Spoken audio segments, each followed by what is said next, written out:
나의 사랑, 나의 친구. 안녕하세요. 나의 사랑, 나의 친구의 진행을 맡은 최민혁입니다. 오늘은 교수님과 함께하는 게스트 방송 날인데요. 오늘의 주인공은 보육복지과 최명희 교수님입니다.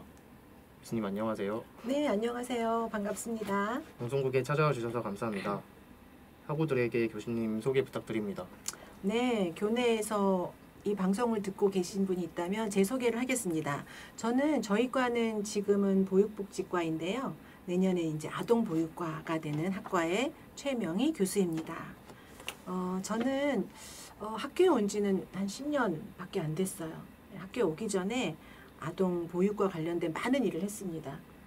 대학에서는 물론 어린이 교육, 즉 유아교육을 하는 학문을 공부했고요. 또 육아종합지원센터 그런 거 들어보셨나요? 네, 들어봤습니다. 네, 그런 기관장도 하고 또 유치원 선생님도 오래 하고 그리고 학생들을 위한 책도 많이 쓰고 그럼 지금은 신구대학에 와서 어린이집에 선생님이 되려는 학생들 그리고 사회복지기관에 사회복지사로 일하려고 하는 학생들을 잘 육성하는 일을 하고 있습니다. 와, 교수님 경력이 정말 화려하신데요. 본격적으로 방송을 시작하기 전에 학생들과 함께 듣고 싶은 노래 하나만 추천해 주시겠어요?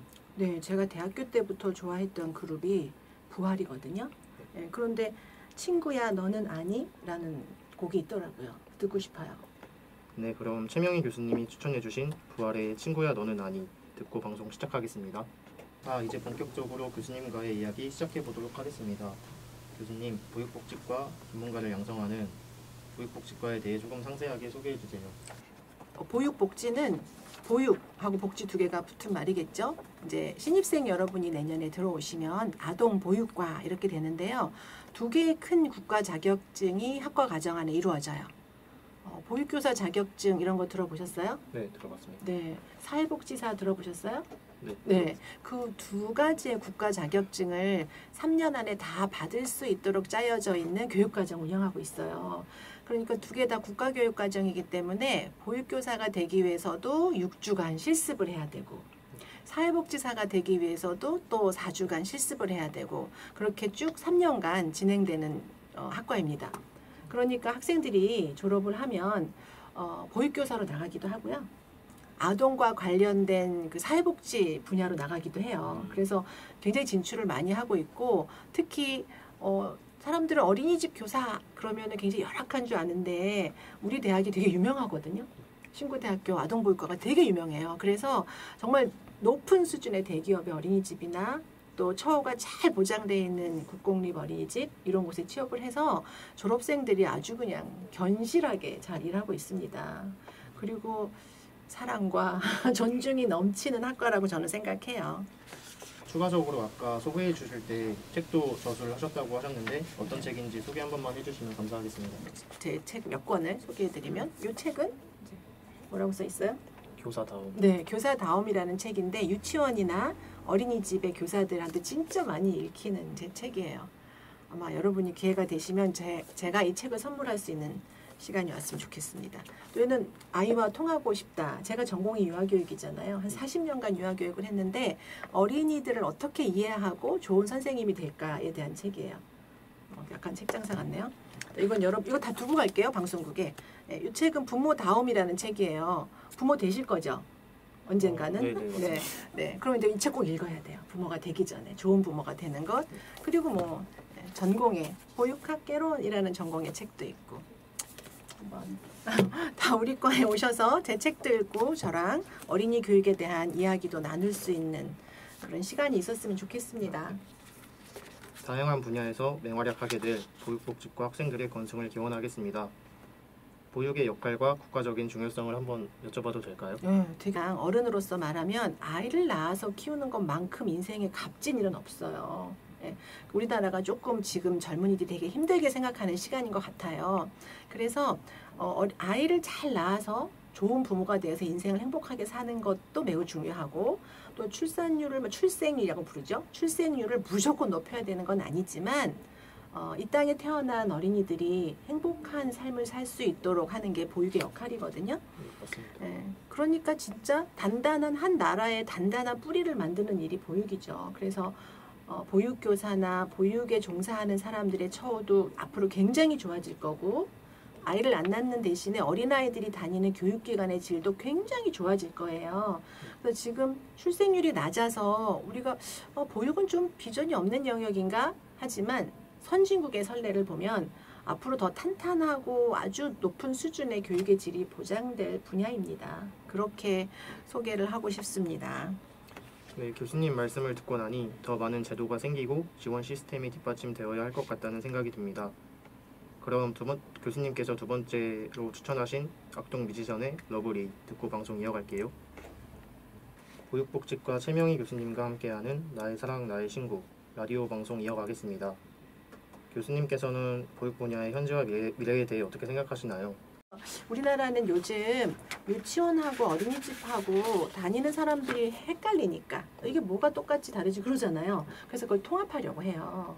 그걸 유보 통합이라고 하는데 앞으로 가까운 미래를 보면 유치원과 어린이집이라는 기관도 통합이 되고 어쩌면 우리 대학에도 유아교육과와 보육과가 있는데 어떤 형태로 다시 만들어질지 어떻게 변화될지는 정말 기대가 되죠.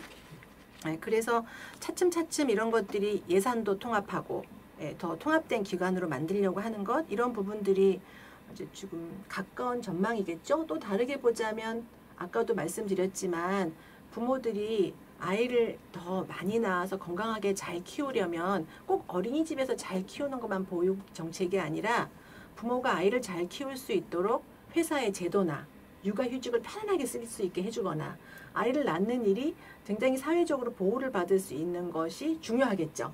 네, 아이를 낳아서 잘 키워줄게 이것만 중요한 게 아니라 아이를 낳아서 네가 잘 키울 수 있게 도와줄게 이것도 사실은 보육 정책이에요. 그래서 좋은 어린이집을 많이 만들고만 미래 전망이 아니라 부모들이 걱정하지 않고 국가로부터 육아휴직을 보장받으면서 자녀를 편안하게 키울 수 있는 것 이것도 또 하나의 보육의 미래입니다.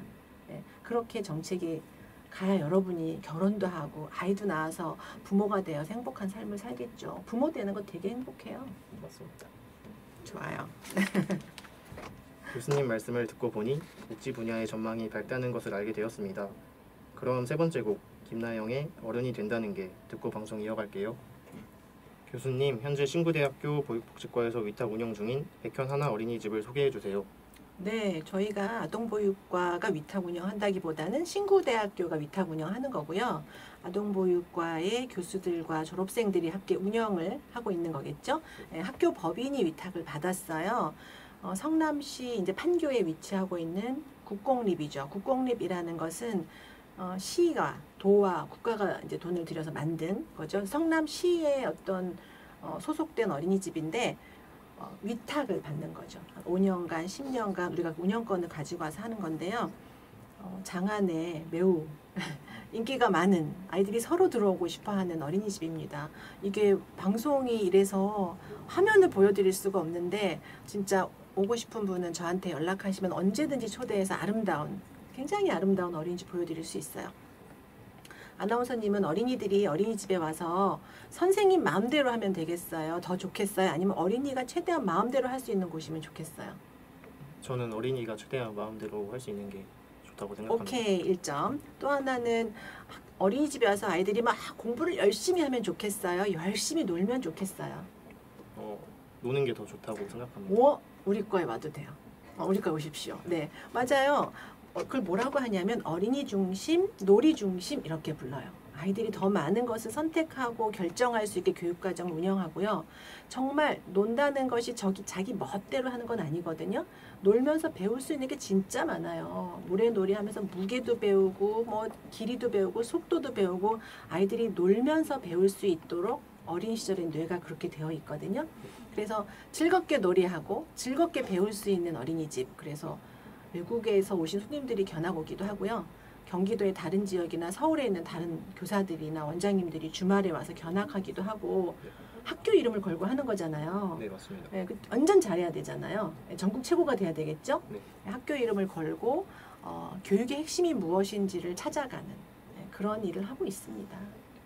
총장님이 허락해 주셔서 가능했던 일이에요. 네, 쉽게 소개해 주신 덕분에 이해가 아주 쏙쏙 되는데요. 그럼 다음 곡 부석순의 7시에 들어줘 듣고 방송 이어갈게요. 정말 아쉽지만 교수님과 헤어질 시간이 점점 다가오는데요.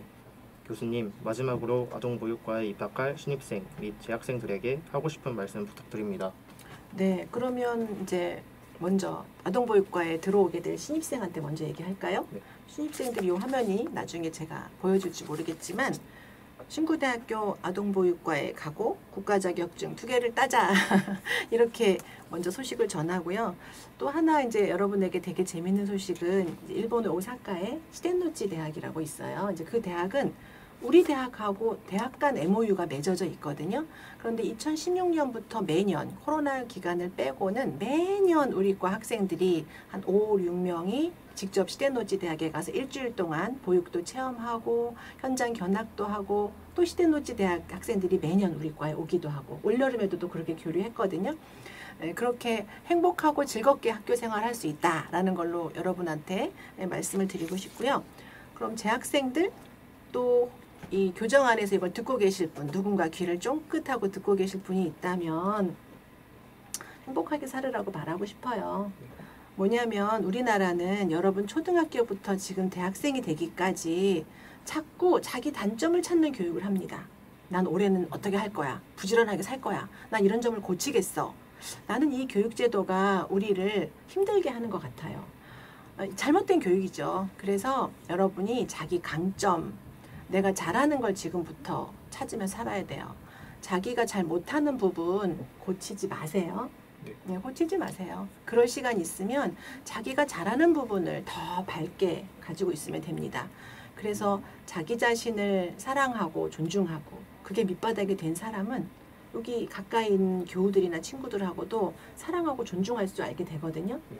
굉장히 중요한 대인관계 능력인데 나를 인정하고 사랑하고 존중하고 내 단점은 조금 덮어주고 그러면 다른 사람의 장점을 봐주고 또 다른 사람의 단점을 좀 덮어주고 그러면 성공은 저절로 와요. 네, 성공은 어떤 게 성공이냐면 다른 사람하고 원만하게 잘 사는 게 진짜 성공이거든요. 여러분 돈을 많이 벌고 막 사회적으로 성공하고 그게 꼭 성공은 아니에요. 그래서 이 방송을 듣고 계신 젊은이가 있다면 저는 항상 긍정적이고 밝은 생각을 갖도록 노력해라. 네, 노력해라. 노력하지 않으면 안 되거든요. 네, 그러려면 밝은 사람하고 만나고요. 밝은 생각을 많이 하고요. 또 운동도 하고 맛있는 것도 먹고 그러면서 청춘을 잘 보내시기를 너무 청춘이 암울하다고 생각하지 마세요. 전 세계에 얼마나 많은 청년들이 한국이라는 나라에 와서 살고 싶어 하는 줄 아세요? 네, 그런 국가적 자부심도 가지면서 건강한 가을을 보내시기를 얘기하고 싶습니다. 네, 진심으로 학생들을 위하는 교수님의 마음과 진심이 잘 느껴지는 것 같습니다. 오늘 너무 좋은 말씀 많이 해주셔서 감사드립니다. 그럼 오늘의 마지막 곡 멜로망스의 사랑인가봐 듣고 방송 마칠게요. 지금까지 기술의 김석준, 제작과 진행의 최민혁, 함께 해주신 보육복지과 최명희 교수님이었습니다. 감사합니다. 언제나 바르고 힘찬 신구인의 소리. 여기는 신구대학교 보육